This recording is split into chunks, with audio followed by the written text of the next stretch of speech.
Hello guys, once again it's Matt, and today we have another video. Thank you all the members, all the patrons. Make sure to subscribe and let's get into it. And today I wanted to talk a little bit about a very interesting aircraft that could be the gap filling aircraft that we need between the Tornado ADV and the Eurofighter Typhoon on the UK tech tree. And it's known as the British Aerospace EAP, or Experimental Aircraft Program. It is basically a technology demonstrator that was developed by British Aerospace, BAe, right, as a private venture, and it was kinda like a prototype that led to the Eurofighter Typhoon later. It has a very similar general design, it has a delta wing, the canards on the front, the way that the engines are, the way that the pilot is, everything like that. It was pretty much the basis for where the Eurofighter Typhoon became later. And it is very similar in many regards to the Eurofighter, even in length and wingspan. It's very similar in weight and everything like that. It is a little bit smaller and a little bit lighter, but overall is very similar to the Eurofighter in that regard. It has a different design on the wings a little bit. It has a double delta, just like the J7E, right? Instead of the normal straight delta wing that the Eurofighter has. And it has some different changes. For example, it doesn't use the better Eurojet EJ200 afterburning turbofan engines. It actually uses the Turbo Union RB199, which is the same engine as the Tornado ADV. So it has around 14 kilonewtons each less of power, but still it can go to Mach 2 in higher altitudes. It can go past Mach 1.2 at lower altitudes.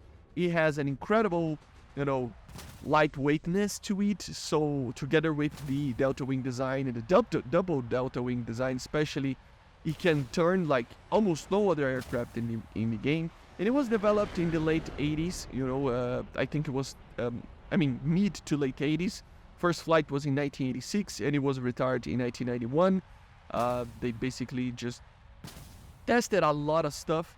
And the idea behind this aircraft, first of all, let's talk about the possibility of being added. We had aircraft like this being added. We had the F-16AJ, which is purely a kinda paper aircraft. It's not really. It's an aircraft that actually exists because it is based off of the Block 10, obviously. So it's an F-16 that exists. But in the way that it was implemented, it never existed. For Japan, being this interceptor kind of aircraft that they would have and stuff, that never existed. And of course we can even mention the Yak-41. That was an aircraft that was already being developed, and it already was being passed to the later stages of basically state trials. So it was pretty much on pre-production when 91 happened. So we already have these two aircraft that they're kind of a reach, they're reaching for aircraft, in a certain way. And this EAP would be kind of like that. It's an aircraft that, as I said, it is a technology demonstrator, so it has kind of its limits. It didn't have proper weapons, it didn't have a proper radar or anything like that. They did fly with, missiles that were not actually missiles, just to show off a little bit. So in theory, it could take the Skyflash missiles that the Tornado use. It could take the Fox Hunter radar that the Tornado could use. It can even take the A9L and the SRAM, which is a very modern missile.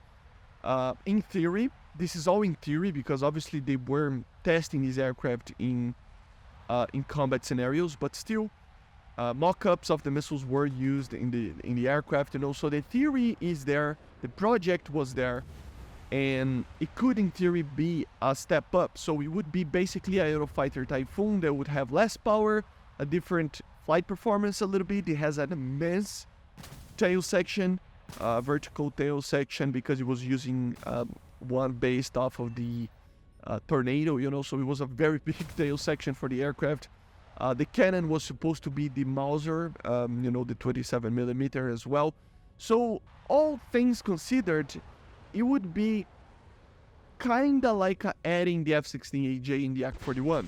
But at the same time, it's kind of a little bit more of a reach because it is a technology demonstrator. So if you add something like this, you kind of open the gates to have something like the Su-47 that I talked about it, because that thing was also a technology demonstrator that wasn't armed and it didn't have a radar on its real aircraft. Only the projects were kind of there. So where do you draw the line? That's the thing. I think it would be fair to add something like this. I mean, I'm really divided, to be honest. And let me know in the comments what you think about it. But the thing is that this aircraft would be one of the best turning aircraft in the game. It would be an incredible PVR machine. Not better maybe than other aircraft, but it would be very competitive. And it would have very good missiles for the top tier and stuff. But the thing is that I'm divided. Because at the same time, I think it would be fair to see something like this, because just like Japan, they don't have much. The UK doesn't have much to be added until it gets the EUROFIGHTER.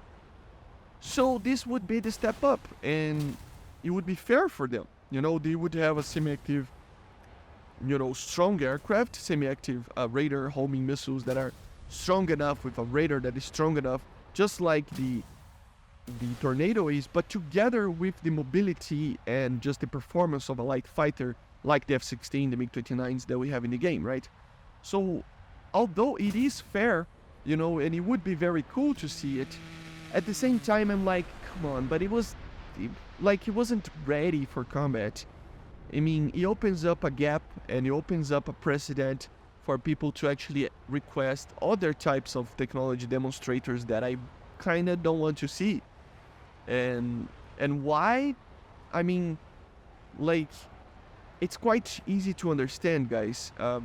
Aircraft like this, even though they might not be OP or anything like that, if an aircraft doesn't have combat capabilities, it's kind of like guessing how the aircraft would be. And I don't want to play a game that it's just guessing a lot of things. So, I mean, as I said, I'm divided. Although it would be cool to see something like this, because there's pretty much nothing until the EUROFIGHTER is added. And to be honest, there is another factor that I don't think the EUROFIGHTER will take that long to be added anyway. I think 1 year from now, we might already see the EUROFIGHTER in the game. So it might be kind of too much, adding this, because the EUROFIGHTER is right around the corner, kind of. Just like I think the F-16AJ is kind of too much, because, I mean, we should see the F-15s coming very soon, so why was the F-15AJ added? It's kind of like there's not a reason for it. So I'm more leaning towards I don't agree with it. There were some people asking for it on the Discord, and also asking for it on the on the Reddit, that I will be posting the link on the description. So, I don't know, I'm really divided, but let me know in the comments. This would be a very light aircraft, as I said, amazing performance, amazing turning capabilities, with kind of a pretend kind of situation, adding missiles and radars. That would be it. The flight performance, everything like that, it can be, added correctly. The only thing is the weapon systems. And we already kind of have a precedent for that with the F-16AJ and the Yak-41 as well. It's not as advanced as that, maybe. I mean, my opinion is that the Yak-41, for example, it's an aircraft that was already much more developed than this to actually be added to the game. And the F-16AJ was way less developed than this to be added to the game. So, it's kind of falling in the middle there. So if the Yak-41 is already in the game and the F-16 is already in the game, why not? But at the same time, I mean, do we really need another paperish aircraft? I mean, it's not a paper aircraft, it flew, but only one prototype with no weapons. So, I don't know, I'm really divided about my opinion on it. But it would be very cool to see the British Tech 3 actually having a very good top tier aircraft, because although the Tornado ADV is alright, and I think at its BR it's pretty fun to actually fly it, and it has its appeal, it's not a top tier meta aircraft, right? In a 1v1 against any top tier like the F-14, F-16, MiG-29, Mirage, anything like that, it has a major disadvantage, you know, in mobility and stuff, because it is pretty much an interceptor. And just like any other interceptors, they're only good at one thing, intercepting targets very fast, right? So they're not light or nimble. So something like this might really help. But anyway, let me know in the comments, guys, what do you think about the Mini Typhoon, you know, or the Mini Eurofighter? This prototype that was developed in the 80s, and it kind of got forgotten a little bit when the actual Eurofighter was done. So let me know in the comments if you think that this should be added or not. And I see you guys on the next one. Make sure to subscribe, and I see you guys. Bye.